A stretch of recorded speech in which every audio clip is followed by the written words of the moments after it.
Isang umagang kay sukal na naman mga pare ko, tingnan nyo naman yung likod ng aming bahay, sobrang damo na at sobrang dumi pa, at bibigyan ko nga ng challenge ang aking sarili kasama yung anak kong si Kuya AJ mga pare ko, at lilinisin lahat namin ng mga damo na nakikita nyo dyan, at yung kubo lang na yan mga pare ko yung ititira namin, at idadamay na rin namin ni Kuya AJ lahat ng mga damo dun sa harapan ng aming mga kapitbahay para naman kahit paano matuwa sila sa resulta ng paglilinis namin ni Kuya AJ. At inumpisa na nga namin ni Kuya AJ linisin yung likod namin, at inumpisa namin yan dito sa mga nakatambak na basura dito sa likod ng aming bahay. At pagkatapos nga namin malinis ito pa nga pare ko, isusunod na namin yung masukal na damo dun sa likod namin, pasama na rin yung mga puno-puno, at talagang idadamay na rin namin yung mga masusukal na damo dun sa likod ng aming mga kapitbahay para naman matuwa sila at makita nila yung resulta na paglilinis talaga namin ni Kuya AJ.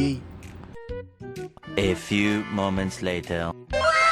At talaga naman tinamaan kami ng kasipagan ngayong araw mga pare ko. Tingnan nyo naman yung resulta ng paglilinis namin ng anak kong si Kuya AJ. Yung dati naming likuran na napakadamo at napakadumi, ngayon napakalinis na. At halos maubos na ngayon mga damo dyan mga pare ko. Pati na rin doon sa may harap ng kalapit bahay namin sa kabila ay tinira na rin namin yung mga damo.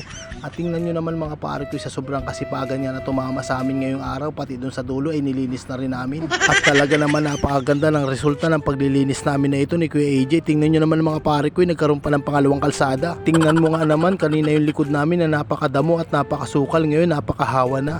At sa sobrang hawan nga mga pare ko, pwede na uli ditong pagganapan ng concert ng River Maya. Kaya naman sa aking mga kapitbahay na walang pagpaparkingan ng kanilang mga sasakyan, tara dito sa likod ng aming bahay, una-unahan na lang. Sa totoo lang mga pare ko, hindi talaga kami ni Kuya AJ naglinis nitong likod ng aming bahay. Ang ating gobyerno kasi ang nagpalinis nito mga pare ko. Dito kasi ilalagay yung release na proyekto ng ating PNR. Kaya naman halos nilinis yan mula dun sa dulo hanggang dito sa likod ng aming bahay mga pare ko.